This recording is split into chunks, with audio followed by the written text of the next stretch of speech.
অন্যান্য যে post colonial কান্ট্রির মতো বাংলাদেশেও আসলে যে সিস্টেম মানে অ্যাডমিনিস্ট্রেটিভ কালচার, সেটা আসলে নাগরিকদের সাথে আমাদের একটা দূরত্ব আছে কিন্তু, অর্থাৎ নাগরিক পর্যবেক্ষণটা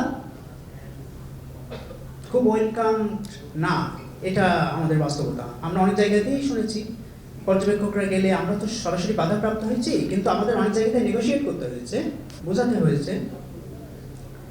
তো পর্যবেক্ষক হিসেবে আমার অধিকার, অর্থাৎ আমরা যে সহযোগিতা করছি একটি গ্রহণযোগ্য নির্বাচন অনুষ্ঠানের ক্ষেত্রে, তো নাগরিকদের যে দায়িত্ব আছে শাসন প্রক্রিয়ায় অংশগ্রহণের, সেই আন্ডারস্ট্যান্ডিংয়ের জায়গায় ওভারঅল মনে হয়েছে যে প্রশাসনিক যে ব্যবস্থা বাংলাদেশে বিদ্যমান, সেইখানে তাদের মানে মনস্তাত্ত্বিক বা একটা অ্যাটিটিউডনাল একটা জায়গায় একটা গ্যাপ আছে আসলে। সেই কারণে আমরা সহযোগিতা খুব পূর্ণমাত্রায় এটাকে খুব ওয়েলকাম করা হয় তেমন আসলে, যদিও এটা আমাদের দেখার স্কোপের মধ্যে ছিল না, কিন্তু আমরা যতটুকু তথ্য পেয়েছি তাতে আমাদের এটাই পর্যবেক্ষণ।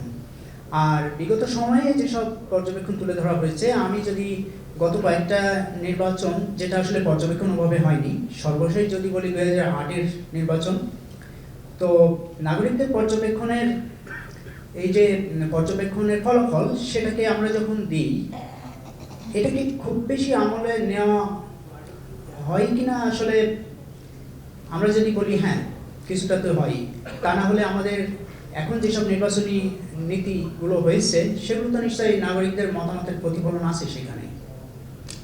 তো এটা আমার মনে হয় যে চলমান প্রক্রিয়া, আস্তে আস্তে আসলে হবে।